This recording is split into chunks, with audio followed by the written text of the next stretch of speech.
Praise the lord. ప్రభునామంలో మీ అందరికీ హృదయపూర్వక వందనాలు, శుభాలను తెలియజేస్తున్నాను. మే మాసమంతా దేవుడు మనలను కాచి కాపాడి భయంకరమైనటువంటి ఎండ వేడిమి నుండి తప్పించి, పగలు ఎండ దెబ్బైనను రాత్రి వెనల దెబ్బైనను తగలకుండా మనలను కాచి కాపాడి తన రెక్కల చాటున భద్రపరిచినటువంటి ప్రభువుకు సమస్త మహిమ ఘనత ప్రభావాలు కలుగునుగాక.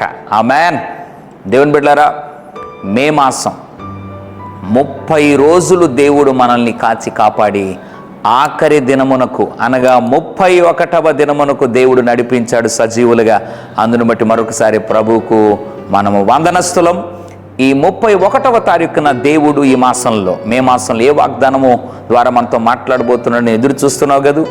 దేవుడు ఇస్సాకుకి ఇచ్చినటువంటి వాగ్దానాన్ని మనకు జ్ఞాపకం చేయాలని ఆశపడుతున్నాడు. ఆదికాండము 26వ అధ్యాయం 3వ వచనం, నేను నీకు తోడయుండి నిన్ను ఆశీర్వదించెదను.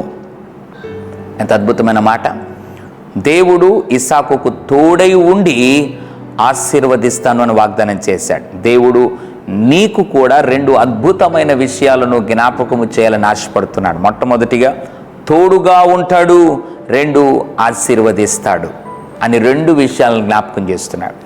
ఇస్సాకుకు దేవుడు తోడై ఆశీర్వదించినట్లుగా నిన్ను కూడా ఇది మొదలుకొని దేవుడు తోడై ఆశీర్వదిస్తాడు. మే మాసం వరకు తోడై ఉన్న దేవుడు ఇక రానున్న మాసాల్లో కూడా తోడుగా ఉండి, బ్రతుకు దినములు తోడుగా ఉండి ఆశీర్వదిస్తాడు.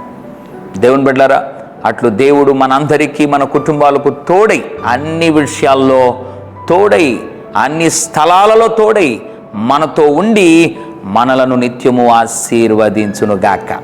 దేవుని బిడ్డలారా, రేపటి దినం నూతన మాసం అనగా జూన్ మాసంలో దేవుడు ఆశీర్వాదకరంగా, దీవెనకరంగా మనలను, మన కుటుంబాలను ప్రవేశపెట్టి నిత్యము మనకు తోడై ఆశీర్వదించునుగాక.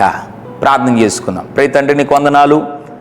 ఇస్సాకుకు తోడై ఆశీర్వదించినట్లుగా ఇంతవరకు మాకు తోడుండి ఆశీర్వదించారు. ఇక ముందున్న దినాల్లో తోడై ఆశీర్వదించబోతున్నారు. ఎందరైతే ప్రార్థనలు ఏకీభవించారో అని జ్ఞాపకం చేసుకొని, ప్రభువా, రేపటి దినం నూతన మాసములో ఆశీర్వాదకరంగా విజయోత్సవముతో అడుగుపెట్టే కృపను అనుగ్రహించమని యేసు నామములో ప్రార్థిస్తున్నాము తండ్రి. ఆమెన్. God bless you.